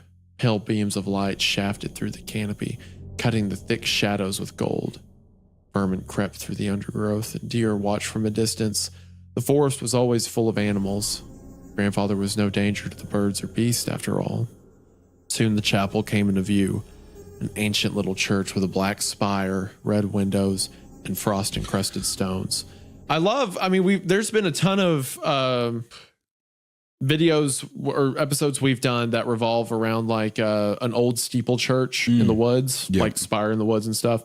And I always love it, especially like in Deep Woods, in the first part of Deep Woods, where you get the impression that hundreds of years back, there was some ritual that was performed here, or there was some spell, and now everything we see is the influence of that. Yeah, the this is like aftermath, back for where sure. it all began. Yeah. I love that trope. It gets me every time. Father ushered us inside. The moment I crossed the threshold, my skin began to crawl. Dread and fear swept over me. Alexander burst into tears. Father shoved me toward the altar. Out of the corner of my eye, I saw the sentry corpses twitching. Chests rose and fell in jagged, senseless rhythms. One especially tall corpse with long copper hair turned as I passed. I covered Alexander's eyes and stopped at the altar. Shadows thickened and writhed against the back wall. Back in the pews, bones clattered and dried joints creaked. Something blinked in the darkness behind the altar.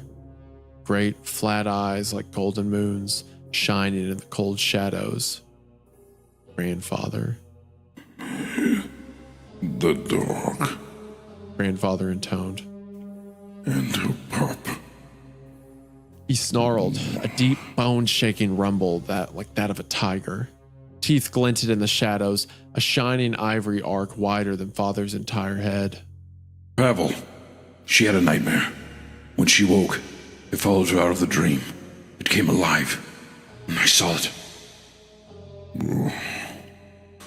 Oh. Our little dog has talent after all. All good and well. She loves her pup. Do you love your pup, dog? He reared up from the shadows, twisted and sinewy and utterly inhuman. Do you love him? Or do you feel obligated to him? I opened my mouth to answer. Instead, I burst into tears. Grandfather laughed, a low roar that shook dust from the rafters overhead. A weak bitch indeed. Our hope is in the boy, Mikhail. It was always in the boy.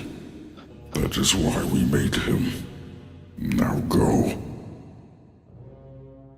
Those great yellow eyes flicked to the pews. I do not like to tempt my sentries. Not when they are hungry as they are. Fear and disbelief battled across Father's weathered face. Do you not understand what I've told you? She creates life from thoughts. A poor substitute from what we require. Leave, Mikhail. But Grandfather rocketed out of the shadows, a rippling mass of glittering skin and malformed limbs, and knocked Father to the stones. The corpse sentries uttered a deep sigh and continued to twitch. Never! Grandfather snarled. Sunlight poured through the crimson windows, imbuing his strange hide with a red glow. He looked like the sky, a starry piece of outer space. Never defy me! I waited breathlessly for Grandfather's eyes to burst and his skin to sizzle. He was, after all, exposed to daylight, but it did not. Many moments later, Grandfather struck Father across the face and whipped back into the darkness. We left. Father did not speak again until the cottage came into sight, and he grabbed me and dragged me off the path. Listen well. I can protect you from him, Ben. He looked down at Alexander, eyes blazing with disgust. When the time comes, I can protect you from him, too. But only if you help me. Why should I need protection? He's small and loves me as a mother. Do you remember the story of Alexandra? I nodded. Your story is coming. Only Alexander will be me. And you will be Alexandra. My heart fell to the cold earth. Carefully pressed Alexander's head into my shoulder, shielding his face from Father. Listen, dog. When next you dream of my sister. His voice broke. Pulled away and ran his fingers through his hair. Tears shone in his eyes, which were huge and miserable over his quivering mouth. When she comes again, bring her to me. All right, Father. I'd never seen him weep before. The sight was frightening and curiously thrilling. I will. Father nodded curtly and left. I nearly followed, but thought better of it. Instead, stayed in the forest with Alexander. Interesting. So it's like there's this discrepancy between father and grandfather where he thinks that Alexander's not worthy, I guess, and he would rather it be his daughter, even though he hates her, because I don't know. I thought it was more like I will say I really Alexander. love when it Can was we pause? describing his flesh, the red Yeah. flesh, Yeah. instead of 3, looked like the 2, nebula of space. 1, That pause. works so well with the I'm lake at and 1 metaphor minute stories. or 1 hour and 48 minutes. All right, me too. I thought it was more like, okay, if I'm following along, well, I'm probably slightly distracted, but so he was saying Alexander is like the next Leica. So Leica is gonna be the grandfather soon, and Alexander is gonna take Leica's place. So the What grandfather was a dog too. I don't know about that. I from what my understanding, So the grandfather was told he was only a dog, is what I'm trying to. the grandfather, I don't think the grandfather was ever a dog. I don't think that's what has been said. The grandfather may at one point treated the father like a dog, but I also don't think that's what they have been saying. Okay, I was just trying to follow along because I kind of was distracted by other things going on. But... Yeah. So what Father just told Leica was that the story of Alexandria, which was his sister when he was 12 years old, they were out picking flowers, and then grandfather boiled some oil and poured them all over Alexandria. Yeah. And his heart broke. And when his heart broke, he broke. And he will eventually become as hard and monstrous as grandfather is now. And then he told her, you remember the story of Alexandria? That story's coming up, but instead, Alexandra, it's Alexander. you will be Alexandria. Well, that's what I got. But what I was sensing was initially it was maybe him bringing father bringing Leica to grandfather to be like, look at this thing, look at what she can do, and I thought that he was gonna boil oil and do that to Alexander. Is that the boy's name? Yeah, Alexander is the boy's name. So Alexander Yeah, is the next Alexandria. Is kind of what that's I what I was thought, thinking. but I don't think that's what father said. I think father said that he's gonna do that to you because I have shown, like, Mercy look to at her, Leica. look how good she is, and then I think grandfather like tested her. Do you love your pup? And instead of answering, she cried, and he's like, weak, nothing but a bitch. It's like that's why we created Alexander, Mm, essentially to replace her because okay. she's weak, she's fearful, she can't stand up, I need she's a scared another bitch. beverage. I need Yeah, another you go grab beverage another. though. Do you? Go, Are you good? Do yeah, you I'm need good. You anything? go grab. No, you go get another Okay, sorry, beverage. sorry, sorry, sorry. I. This is a really good one. This is a good Oh drink. yeah, yeah. This is my favorite. Shoot, what should I have? I should just do something simple. Um, I can get a glass of Get red whatever you wine. want, Get a dude. glass of red wine. Yeah. That's the simplest thing there is. All right.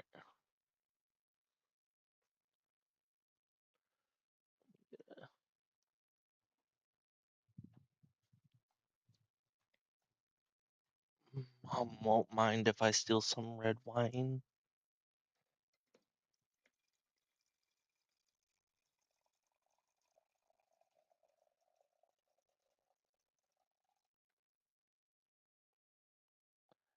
I was gonna do, I was gonna do white wine, but after I said red wine and then looked at the supply, there was only red wine. Um, Dude, red wine's better anyway. dude, Dylan, do you want to have communion? I have so much Hawaiian bread. I'm gonna have some bread and red wine right now. Um, Uh, you can have okay, communion. I'll pretend with you. Like okay. I don't feel like I need. I know it's a ritual. It's a ritual. It's like It is a witchcraft and all ritual, but that. But is it witchcraft? I know. uh, I can I can pretend. I can just do it. Yeah, no, of course you can. I But wasn't then again, like trying to I be don't weird. know, it might be kind of fake because I'm kind of the opinion that the body of Well, Christ and the blood of Christ, I don't know if I necessarily need that or like no, I don't. I agree. It's not that I need it. I just was saying I've got bread and I've got wine now, so we have so much bread that we need to eat. you So eat, you do your I'm just thing. gonna. I mean, what are you gonna give it to me through the mic? No, no, I'm just gonna have it. I was just curious if you had bread and wine for yourself. We Mm, could just munch on it while I we're wish I had. watching I have a this. I have a Coors Light, which is like bread and it has alcohol in it, like wine. So Perfect. Well, cheers cheers to to Leica. to Leica. Exactly. All right. Um. Here. Let's ask more questions. Let's make sure that we're all caught up. We know what's going on in the story. I say Mhm. so. You got this demon grandfather, whatever the fuck he is, Yeah. monster. This thing that hides in a chapel during the day, and enters rotting, enters bodies typically fresh, until they rot away. He doesn't care. He does this all the fucking time. Mhm. It's nothing for him, and he did that to her mother. My big thing Mhm. is the father had a mother. Like, Oh yeah. that's pretty wild. Like, what contract was struck that he was even allowed to have a, a wife, and then on top of that, he was allowed to have a child. And so I'm sure grandfather was like, "How dare you have a child you will treat that thing nothing Like a but a dog. nothing but a dog. Yeah. Yeah. And so that's how she's lived her life as a dog. And then, took hold of the body of her mother. And whether, I don't know if it's And then he expressed caused the that mother to they treat her had like a dog. sex. Well, just for a bit. I don't know how long she was rotting. Probably for a bit. Yeah. In the mother's body, He treated still was her grandfather, and did. Yeah. Hmm. I don't know how long that lasted. We kind of glance over that, but at some point, either they had sex or he had sex with his wife previously, and then entered her pregnant body, and then gave birth to Alexander. Oh. But he So did can just say Alex? that's why we made the boy. Okay. So whether that was intentional, like you're gonna have sex with this woman, so that we can have another, because your dog is a scared bitch. Yeah. We need Good. another one. Yeah. Okay. This is a dark one. This is a Oh really. yeah, it's my favorite. It's so good. So you think you're I'm all ready. caught up? Yeah, I'm all caught up. I'm ready to Dad, resume. Father just told next time you dream of Alexandria, bring her to me. I can protect Bring you her to from me. grandfather, and I can protect you from Alexander when the time comes. Right. All right. You ready? Ready. Count it down. 3, 2, 1, go. It's been chasing, where like space was this unknowable impossibility to Leica, and now we see that same image reflected in the skin of grandfather. Right. That's such a cool motif.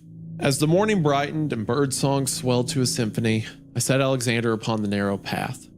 He ran forward, humming a tune of his own composition. Shadow and sunlight dappled his skin, turning him into a woodland sprite. Trees were in full bloom. Petals drifted down like snow, carpeting the earth in glistening white. Alexander pulled ahead. After a while, I couldn't hear or see him. He drifted away, slipping into the deep shadows. Panic overtook me. Alexander? Alexander! I rushed ahead, grimacing against the pain in my chest. My heart thumped wildly, so hard I could see my shirt move. Wanted to escape again. Alexander! He darted from between the trees. I halted, overcome with relief so powerful I took my breath away. Petals covered his head and shoulders. As I watched, one drifted down and settled on his nose. Wide green eyes glimmered above it, bright as the promise of spring. For the first time in my life, my heart was so full that I wept. That night, Alexandra came to me again, blistered flesh dripping down her face. Her eyes had melted away, leaving raw, swollen masses of flesh in her melted sockets.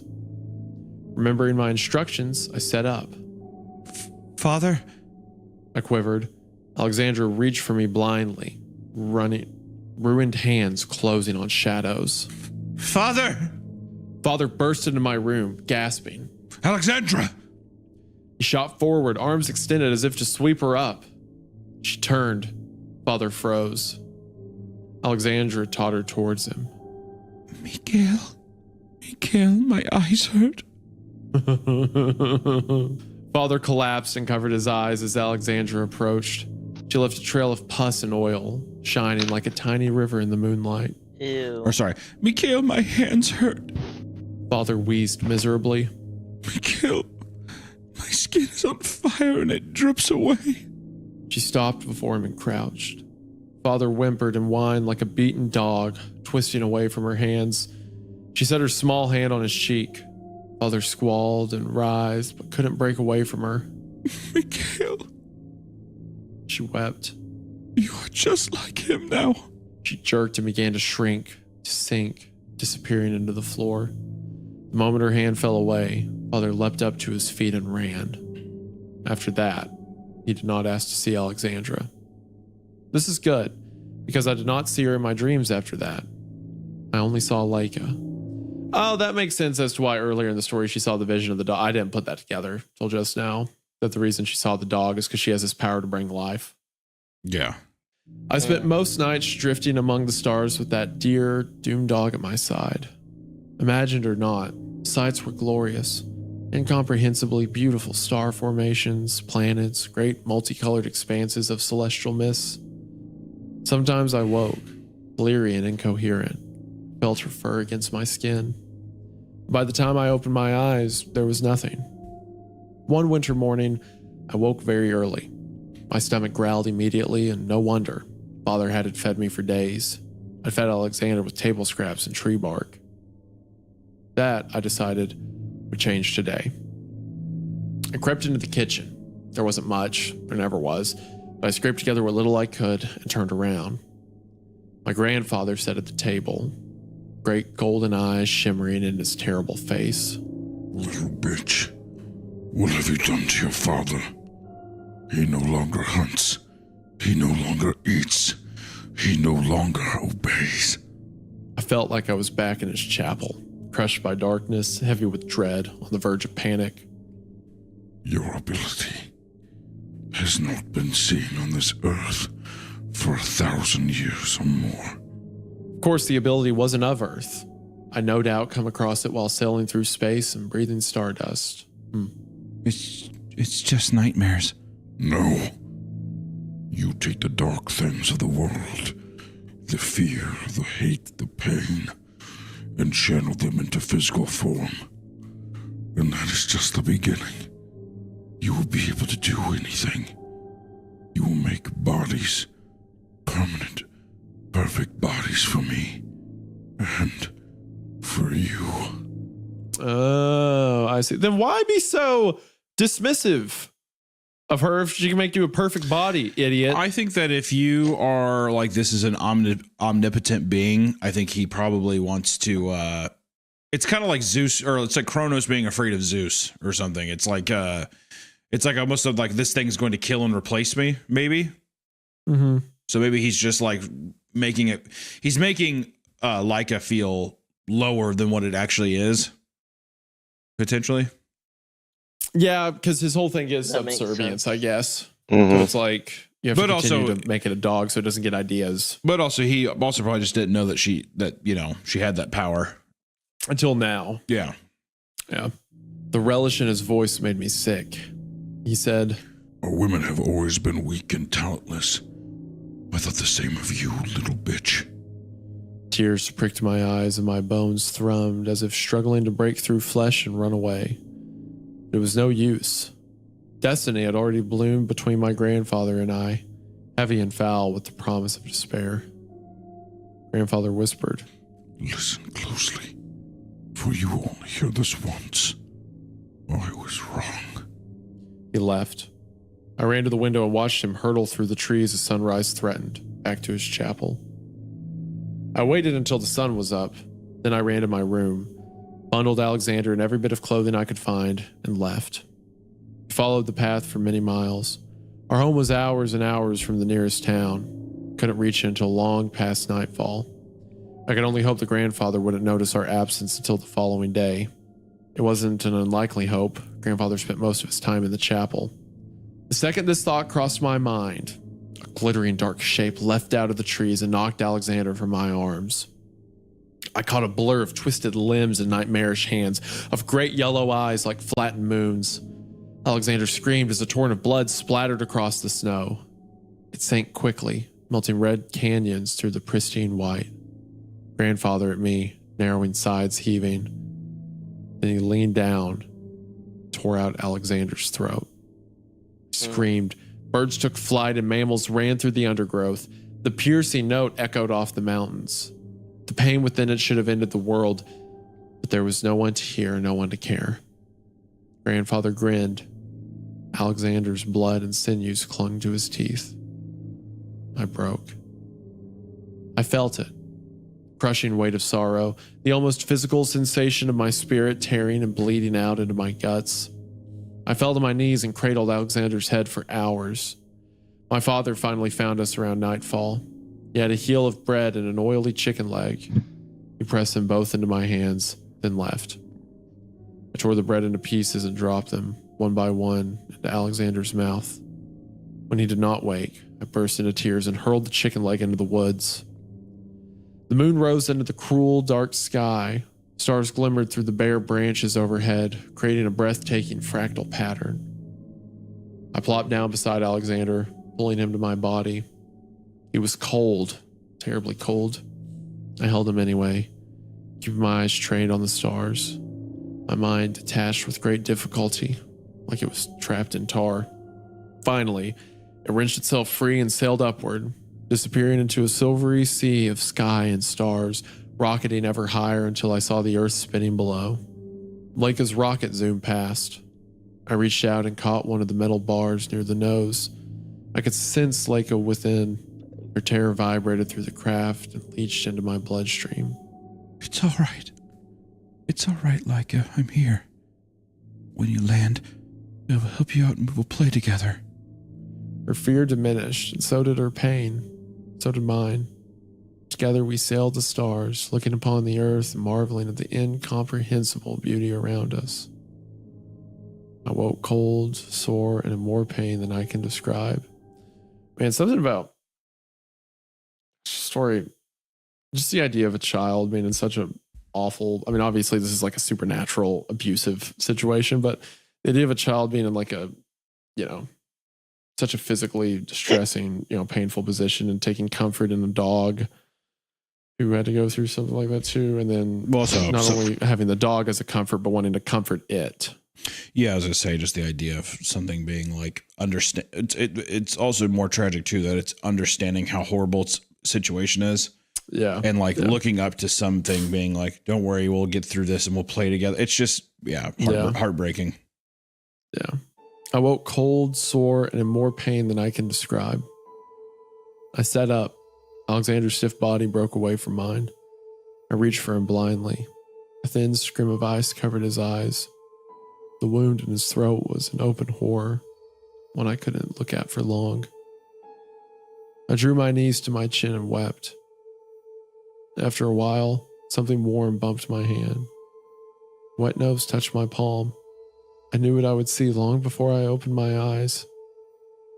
Like a striped face and dear curly tail made me smile, even through my tears. Stars glimmered through her fur, gently pulsing pinpricks of light. What is this? Grandfather's voice echoed through the trees. Rage flowed through my blood, exquisitely corrosive. Hate, I learned then, is pleasurable. It is fury and it is the basis of power. Grandfather erupted from the darkness, scalded skin shimmering like a river under the moonlight. You waste your talent on a mutt. Not even on your own pup. No matter.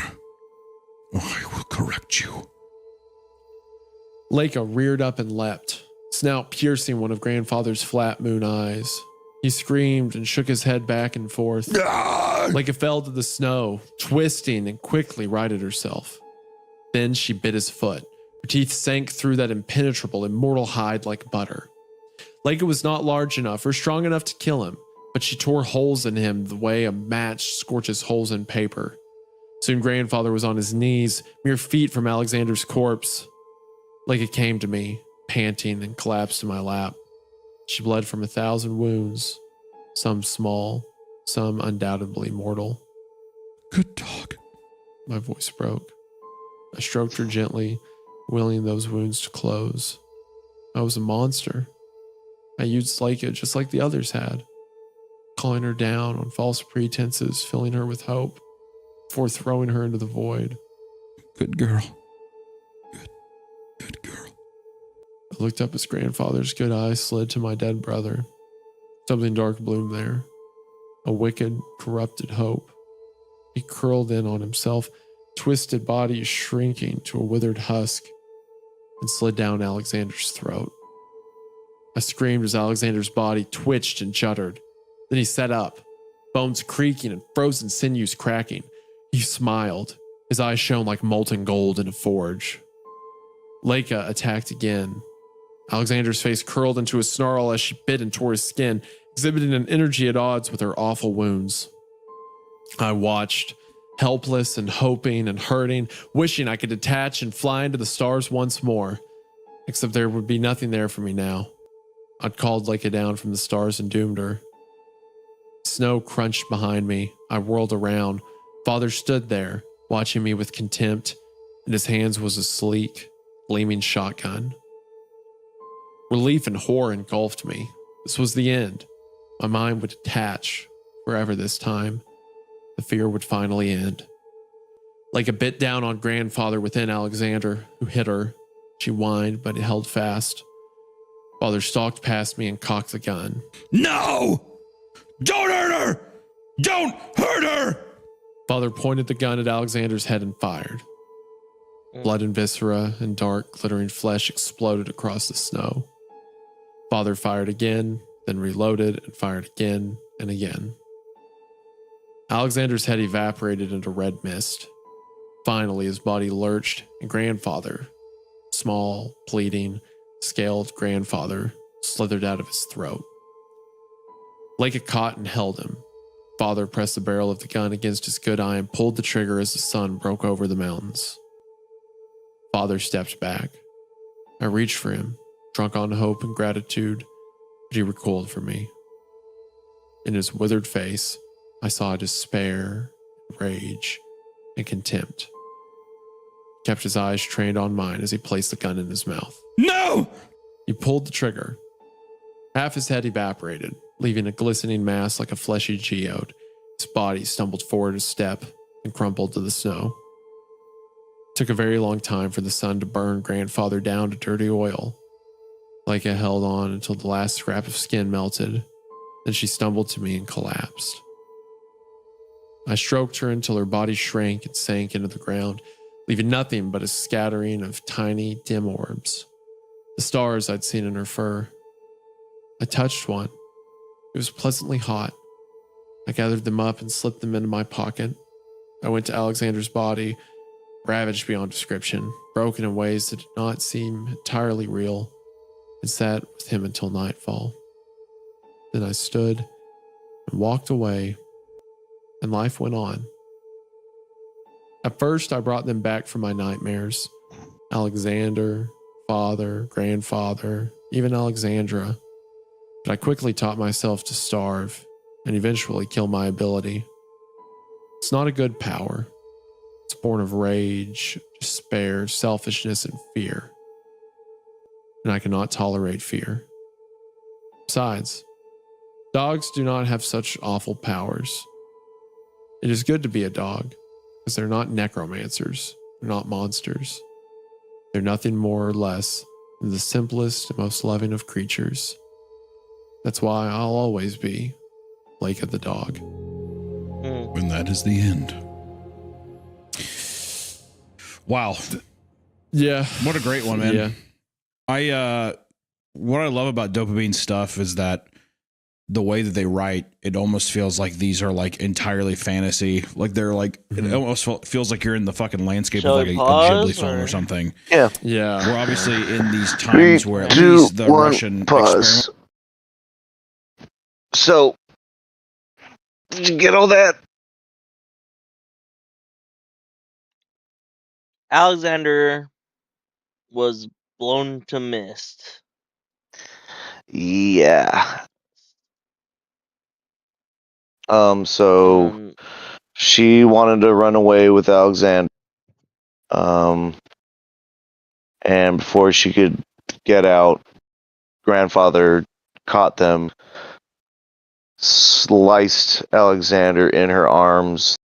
His dead body hit the ground, and then he ripped out his neck, his throat, with his teeth. And then he shapeshifted into that worm, crawled down his neck hole, and then started reanimating Alexander. And then Like father came out. or father. Oh yeah. Or yeah, I think Leica came out first before he went down Alexander's throat.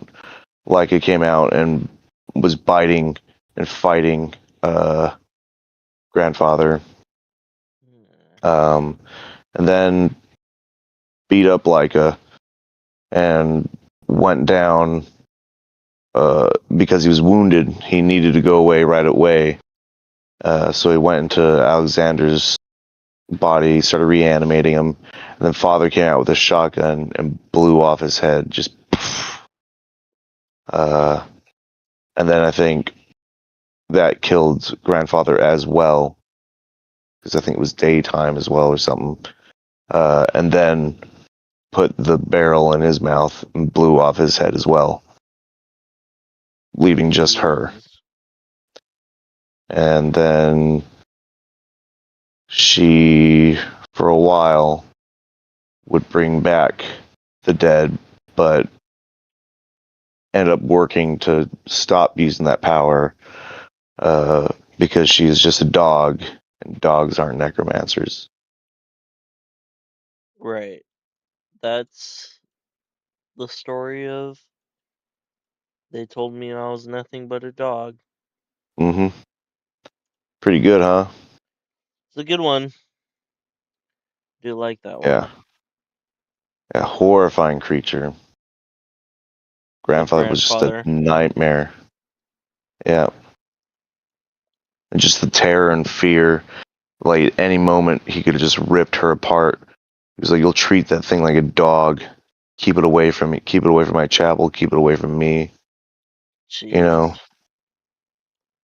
So anytime. Yeah. It's a good one. I really like it.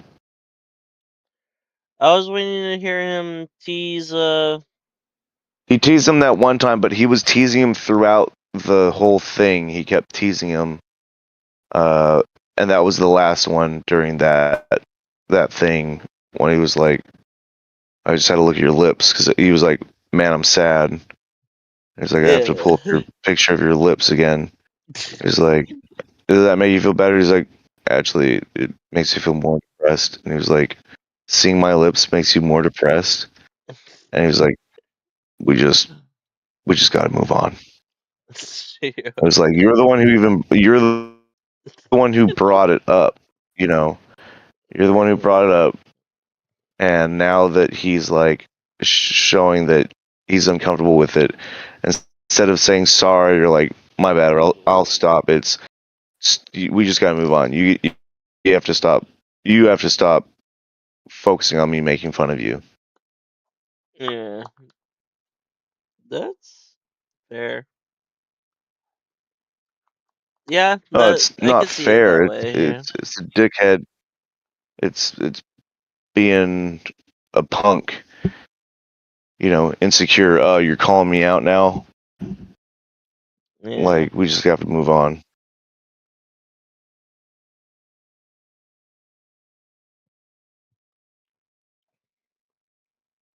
Yeah, true. But it started out like kind of fun, but I think he realized he crossed the line with that one, because at first it was like, I think even he may have brought, or Hunter was talking about his lips, and he was like, dude, every time I think about it, I just think of that image you drew of me where I have those giant lips. He's like, it's so funny. It's so ridiculous. And but then he's like, you sent me that picture of your tooth, and all I saw were your giant lips. And he's like, that's all I can think about. And he just brought it up like several times throughout the entire thing. It's like, all right, you're beating a dead horse here. You know, I can see that.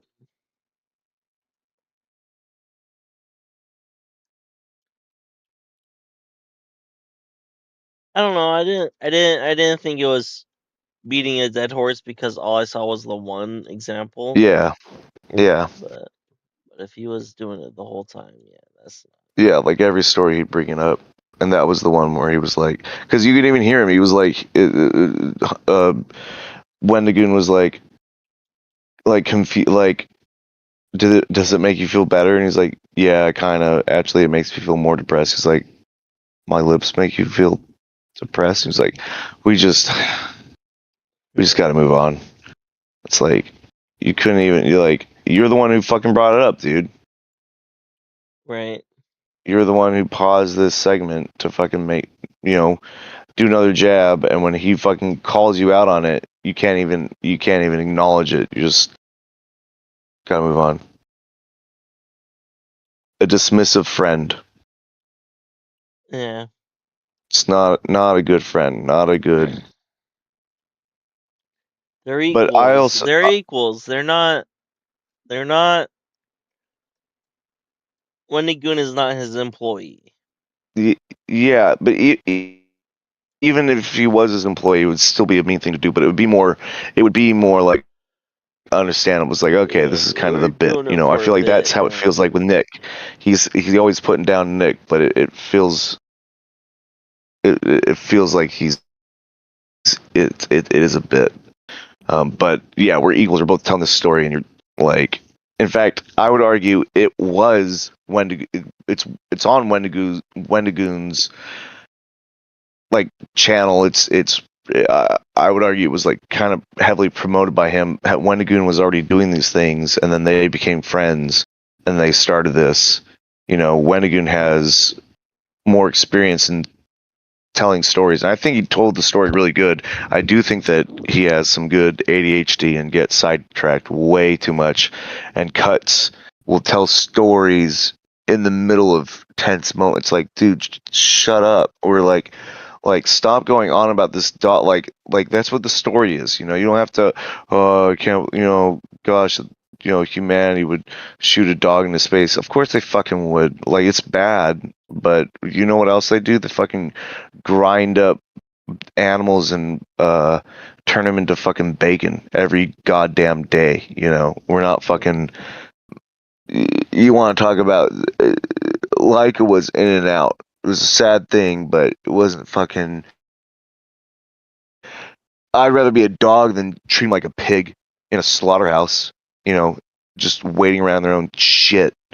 Never seeing the light of day, giving birth to piglets and let them like rot in their own filth, and then the mothers eat them because they have no fucking food, and then the ones that actually survive and are able to eat turn into the new pig, and the mother will die, and then the piglets eat them. Like, that's how that fucking shit works.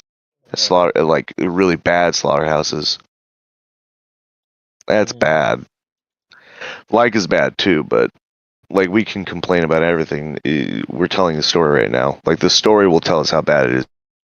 You don't have to illustrate that. That's fair, yeah. It's story time right now. It's not. You can have a sidebar, but let's keep it within brackets. Let's not make a fucking paragraph or paragraphs. And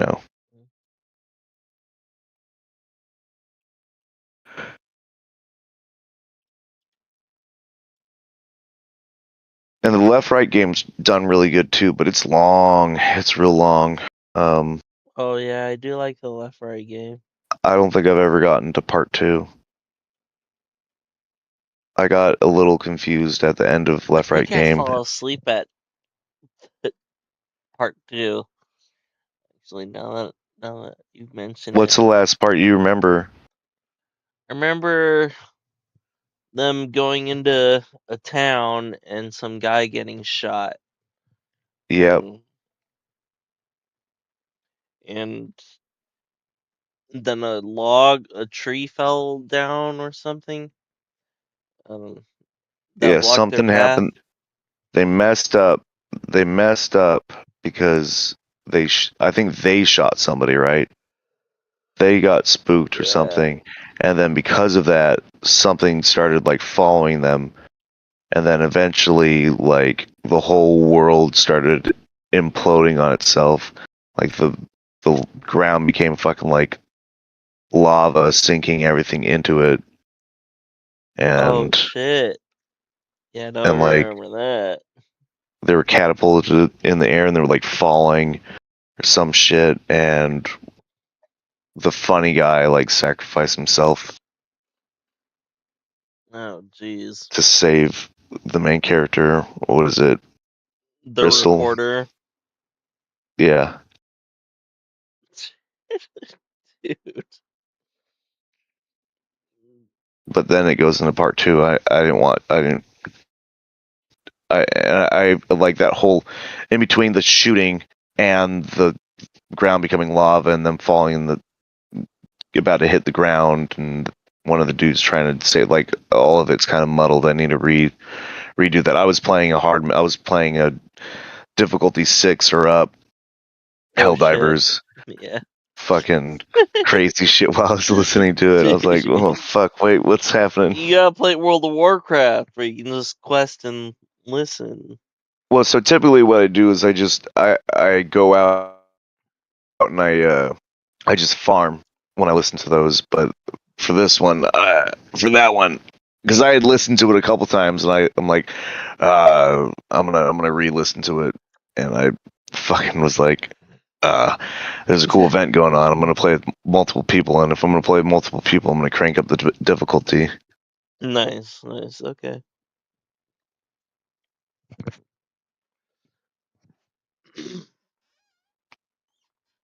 Yeah, I really like that story. I've listened to it a good handful of times, and I typically listen to it on YouTube where a woman uh, does it. Narrates it.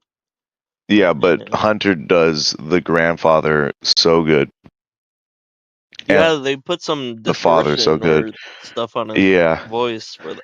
and the music I think is way better in Creepcast. It's haunting music.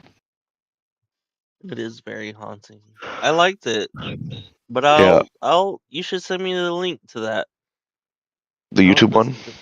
Yeah, of the girl of the woman. Yeah, I'll look it up right now. But I think I might have to call this. Oh, it's bedtime.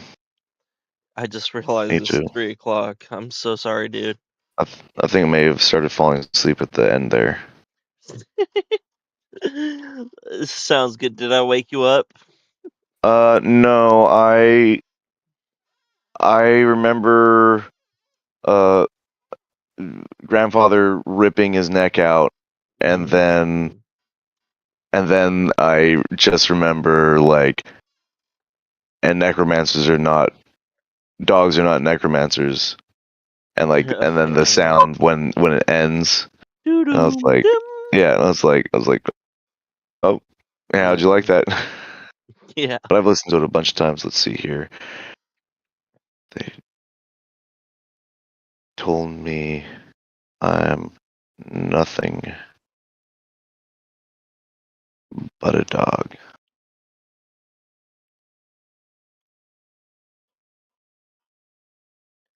Will you help me say goodnight to my 0 viewers on this epic stream we've had? Yeah. Goodbye. Goodbye. Thanks for watching. Till next time, peace. Peace. Love. Respect. Unity, respect.